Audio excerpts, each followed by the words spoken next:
I never thought the highlight of my week would be fixing a squeaky faucet, but there I was, tightening a leaky valve with one hand while holding a bucket under it with the other. My landlord didn't believe in repairs. Apparently, water was a luxury. The pipes groaned like a dying walrus every time I turned the tap. That was my life, unimpressive, unspectacular, and defined mostly by a running water bill and the occasional cold shower when the heater gave up. So when I heard the soft shuffle of feet behind me, I thought maybe it was the landlord finally showing up to evict me. Instead, I turned around and froze. Standing in the doorway was something I could only call a disaster in vaguely feminine shape, an alien girl, dripping wet but not from my shower. She was covered head to toe in grime, mud streaking her face, hair plastered to her skin. Her wide, glowing eyes fixed on me like I was prey, or salvation. "Please," she whispered, voice trembling. "I'm so dirty, don't stop me." Now, any sane man would have screamed, called the cops, or at least asked why a half-naked alien girl was in his bathroom. Me? I did what every idiot human with a pulse would do. I just stared, brain blank, every single word she said bouncing around in my head with the worst possible double meaning. "You're dirty," I managed, trying not to choke on the word. She nodded solemnly. "Filthy. Contaminated. If I don't wash now, I'll stain forever." That cleared nothing up. My mouth went dry. The only thing running was my overactive imagination, and unfortunately for me, it was sprinting straight into gutter territory. She stumbled forward and slapped her hand against the faucet handle like it was the lever to a holy temple. When the water sputtered out in its usual half-hearted drizzle, she gasped so loud you'd think she'd seen God himself descend into my bathtub. "It flows at your command?" she whispered, awe dripping from every syllable. "It's plumbing," I said, because apparently sarcasm is my default defense mechanism when aliens break into my house. "You know, pipes, water pressure, gravity. Not exactly divine." She looked at me like I just claimed the sun was a flashlight. "You command rivers inside walls," she said. "And you mock the power?" I rubbed my face. This was insane. She was insane. And apparently, I was the unlucky human chosen to host her mental breakdown in my bathroom. Then she started stripping. Whoa, hold up, what are you doing?" I asked, hands up like I was trying to calm a wild animal. Her response? "Removing soil. You said I was dirty. You must see it washed away." The words hung in the air like smoke, twisting in all the wrong directions. I swallowed hard, brain chanting don't look, while my eyes ignored every order. She peeled off layers of mud-caked cloth with the same casual confidence someone might shed a raincoat, until she stood there with only streaks of grime left to cover her. "Do not stop me," she said again, firmer this time, like a threat wrapped in a plea. I was too stunned to argue. And fine, maybe a little curious. She stepped under the pathetic drizzle of water, shivering as it touched her skin, like the first sip of heaven. Her eyes fluttered shut. "Hot, wet, it surrounds me. Human, you control this?" I coughed into my fist. "Technically the water company does, but sure, let's pretend I'm magic." She tilted her head back, letting the water slide over her, and groaned in a way that should have been illegal. "Deeper. Stronger. Make it harder. Lady, it's a shower, not an interrogation," I muttered, fiddling with the knob just to distract myself. The pipe screeched, spat, and then grudgingly delivered something close to warm water. Her body jerked at the change, and she gasped like I'd struck her. "Yes. That. More." I wanted to crawl into the sink and die. "It's just hot water, calm down." But calming down was the last thing on her mind. She rubbed at her arms furiously, scrubbing grime away, then pressed closer to the spray, moaning with every streak that vanished. "I am becoming pure," she said breathlessly. "Your water fills me. Cleanses me. I need more." Every line was perfectly innocent, and every single one sounded like she was narrating a bad adult Hollywood. My brain was turning into mush trying to process it all without combusting. And yet, beneath the comedy of it all, I caught something real: desperation. She wasn't just being dramatic. She needed this. Whatever she'd crawled through, whatever filth clung to her skin, it wasn't just dirt. She trembled, shuddered, like every drop washing over her was peeling away something deeper than mud. I tried to focus on that, tried to be the rational, responsible adult. "You're safe here," I said finally. "Just don't flood the place." Her lips curved into a sly smile, and she whispered back, "I will flood, but only with your blessing." I nearly brained myself on the sink. By the time she finished, the floor was a swamp, the drain was choking on alien sludge, and my sanity was dangling by a thread. She wrung out her hair, droplets splattering everywhere, and gave me this look, equal parts grateful and possessive. "In my people's law," she said softly, "to share water is to bind lives. You are now mine." And that was how I learned two things in one night. 1. My water bill was going to kill me, and 2. I apparently just got married in the most ridiculous, wettest way possible. I woke up the next morning convinced the whole thing had been some kind of fever dream, maybe a byproduct of cheap instant noodles and a leaky radiator. But then I heard humming in the bathroom, the sound of water running nonstop, and the unmistakable smell of my last bottle of shampoo being emptied all at once. Reality hit me like a wet towel. She was still here. I slammed the door open, ready to lecture her about bills and utilities and basic house rules, only to stop dead in my tracks. She was perched inside the tub like it was a throne, knees drawn up, hair cascading down her back in a shimmering mess, lathered from head to toe in foam. She looked up at me with those glowing eyes and smiled like I'd just walked in on a wedding. "You've returned to witness my devotion," she said softly. I pinched the bridge of my nose. "I didn't leave the house. I went to sleep for 6 hours." "What do you mean, devotion?" "To the ritual," she said, as if it was obvious. "This cleansing, it is not of flesh alone. It purifies the bond." She gestured to the showerhead still spraying over her. "You gave me this gift. You allowed me to be wet in your domain. Now we are joined." I choked. "Lady, it's just plumbing. You're treating a shower like some galactic marriage ceremony." She tilted her head, foam sliding down her neck. "Is it not? You touch the handle, and the waters obey you. You offered it freely. That is a vow." "Lady," I said again, because my brain couldn't even hold on to her name. "That's called paying a water bill. It's not romance. It's robbery, trust me." But she wasn't listening. She lifted her hands, dripping with suds, and held them out like an offering. "Touch it," she whispered. "If you rub, the dirt leaves me. If you stop too soon, I'll remain tainted."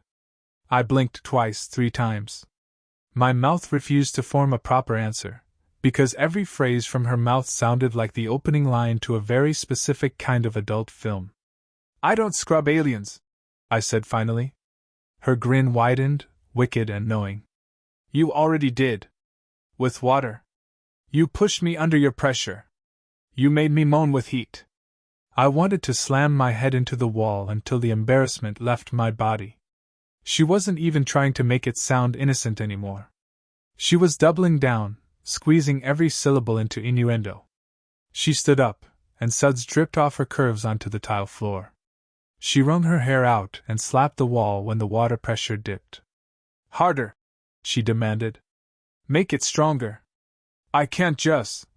I fiddled with the knob, of course, because I'm weak.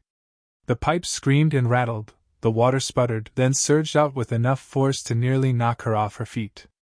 "Yes," she cried, pressing herself against the spray. "That! Keep it!" The sound she made then could have woken the neighbors. I froze in place, praying to every saint of awkward encounters that no one was listening through the thin walls. She rubbed furiously at her shoulders, scrubbing with manic energy. Clumps of alien grime slid down into the drain, which was now choking like it had swallowed a swamp. I bent down with a groan, prying at the hair catcher. The mess I pulled up was a crime against nature, a slimy tangle of gray fur and clotted mud that smelled like it had been fermenting for a century. She looked down at me, still scrubbing herself, and purred, actually purred. "You even clean my filth. You reach inside for me. Truly, you are my mate. I'm fixing a clog, I muttered, holding the sludge at arm's length. This isn't intimate. This is gross. But of course, she ignored me. You handle my waste with such care. Who else would dare touch what comes out of me? I gagged so hard I almost threw the thing back down the drain. When I finally wrestled it free and tossed it in the trash, she was kneeling in the tub, dripping and smug, like she just won an argument without speaking. See? She whispered. You care for me in every way. My body. My dirt. My drains. I wiped my hands on a towel, muttering, Lady, you're lucky I don't just throw you out the front door. You wouldn't dare, she said confidently, leaning forward with that predatory sparkle in her eyes. Because we are bonded. By law of my people, once I have bathed in your waters, I belong to you. Great, I deadpanned.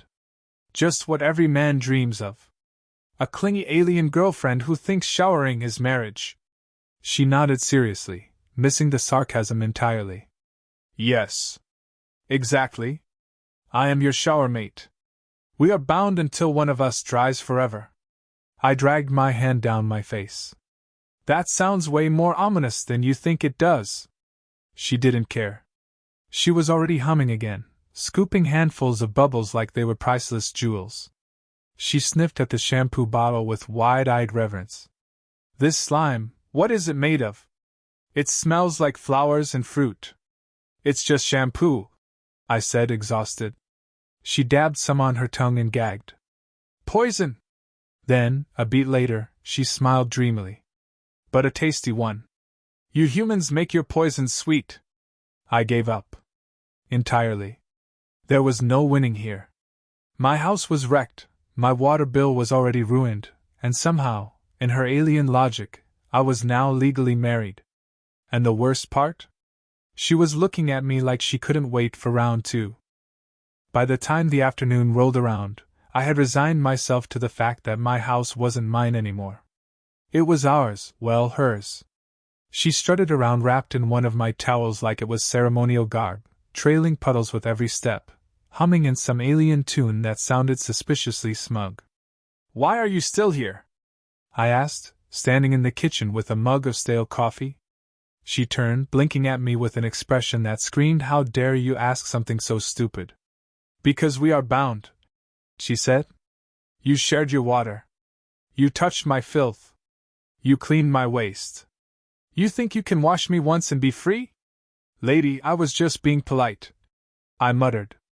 You were thorough, she corrected, eyes gleaming. Very thorough. Every stroke, every scrub, every gush. Do you think I didn't notice? I'd almost spit coffee all over the counter. I was unclogging the drain. And I was unclogging my soul. She countered with dramatic flair, then spun on her heel and marched to the fridge. She yanked it open and gasped like I'd hidden a treasure vault in there. Cold air! Food sealed in shiny skins! Your domain is endless sorcery! It's a refrigerator, I grumbled. Keeps food from rotting. She pulled out a can of soda, sniffed it, shook it, then popped it open. The hiss made her drop it with a shriek, spraying fizz across the floor. She stared at the foam bubbling over her toes, then looked back at me with that same wicked grin. You make it erupt with your touch, she whispered. Another ritual? Another vow? It's carbonated sugar water. I snapped, trying to grab it before she drenched the floor. She licked the fizz off her fingers, eyes rolling back dramatically. Sweet and biting. Like you? I was this close to moving out of my own house. She wasn't done. Oh no, once the fridge became boring, she turned her attention to everything else. Toothpaste nearly made her scream, deodorant left her sniffing her armpits with fascination, and the vacuum cleaner almost triggered an interplanetary war. You wield a roaring beast on a leash, she shrieked as I vacuumed crumbs. You make it suck the filth into its belly, and yet it obeys. It's called chores, I muttered, and switched it off. Her eyes narrowed. Do not mock me, shower mate. You are a sorcerer of filth banishing, and I will not have you pretend otherwise. I sighed, defeated. Fine. Sure. I'm the mighty lord of soap and suction. She nodded proudly, wrapping my towel tighter around herself like it was a royal cape. And I am your chosen bride.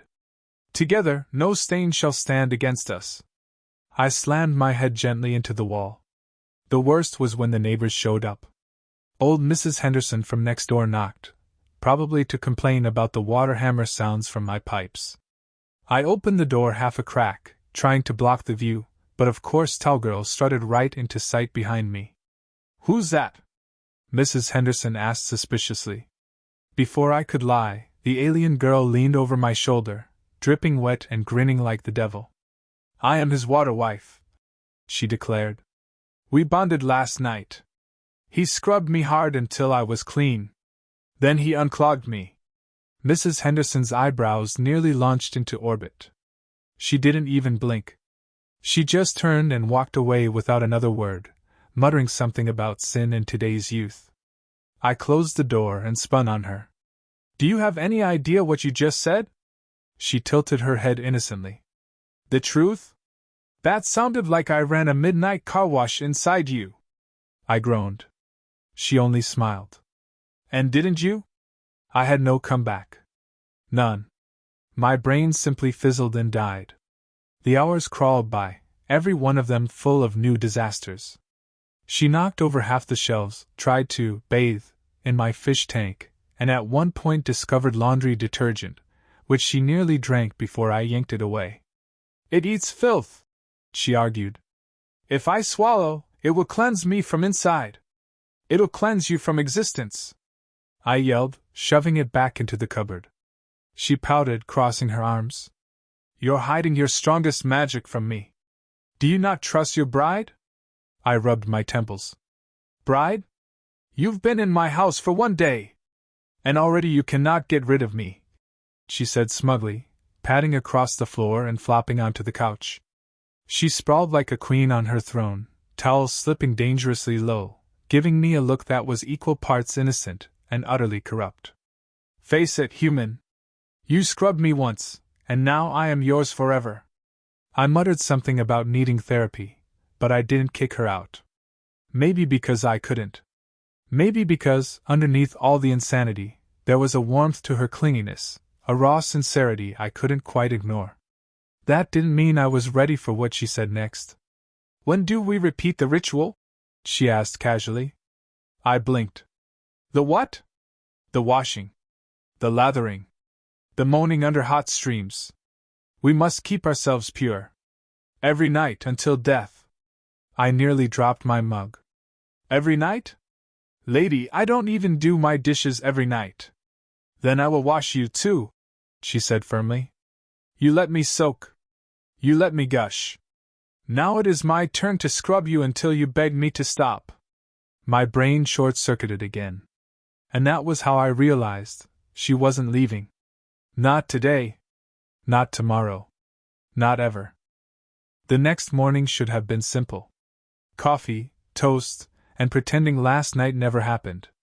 But nothing about having an alien girl crash your house for a shower and end up claiming you as her personal, cleaning partner is ever simple. I barely made it to the kitchen before I heard the shower running again. My shower. At this point, I wasn't even surprised. She'd taken over the bathroom like a general claiming foreign territory. I poured myself a mug of coffee, muttering under my breath. Guess I live in her embassy now. When she finally strutted out, dripping wet and wrapped in my towel like it had been tailor-made for her, she gave me that sly grin. You didn't stop me again, she teased, water still trailing down her collarbone. Careful, in my world, that means you're already mine. I nearly choked on my coffee. Look, I thought last night was situational. Emergency plumbing services for the Galactic homeless. I didn't sign up for a merger. But she wasn't backing down. She plopped into a chair across from me, crossed her legs in a way that screamed deliberate, and said, You humans say water is life, yes? You shared yours with me. That's more binding than any ring. I had no argument ready. What could I say? No refunds? She leaned forward, hair dripping into her lap, eyes playful but serious. Besides, she added with wicked timing, You scrubbed me. Thoroughly. That's practically consummation by my people's law. I slapped a hand over my face. Lady, I handed you a bar of soap. I wasn't exactly auditioning for Intergalactic Husband of the Year. She laughed so hard I thought she'd fall off the chair. Humans, she gasped between giggles. You make even dirt sound romantic. And then she did the worst thing possible. She reached over and stole a sip of my coffee, grimacing at the taste but refusing to admit defeat. Bitter, she said, but warm. Like you? The day snowballed from there.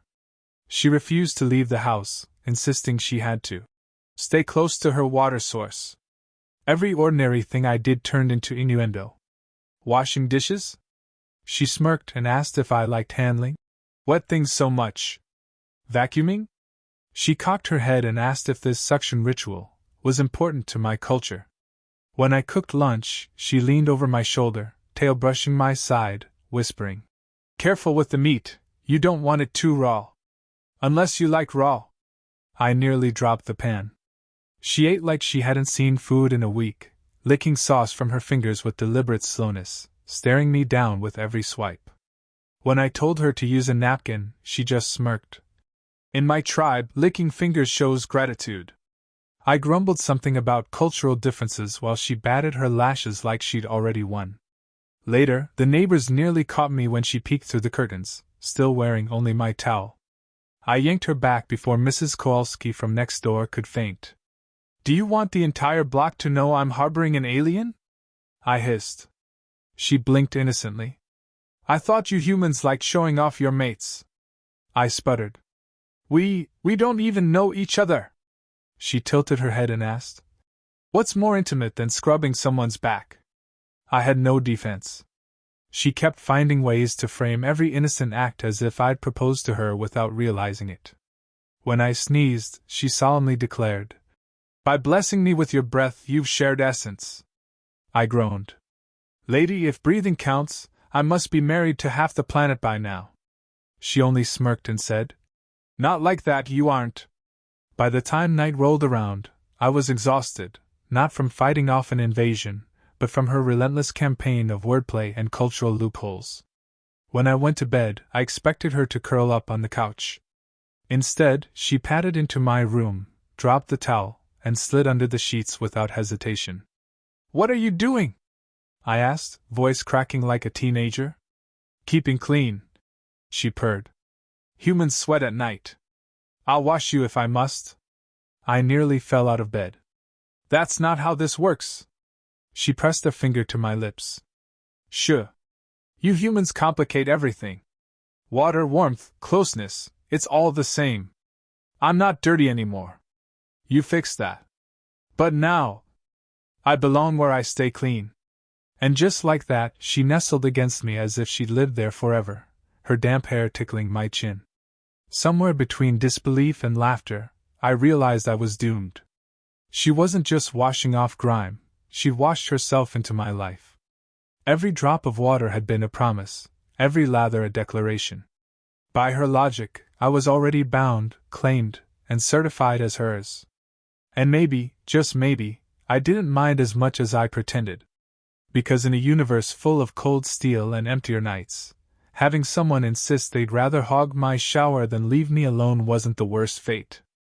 I sighed, muttered something about needing a bigger water bill, and let her stay pressed against me, whispering one last smug line before sleep stole us both. See? You didn't stop me.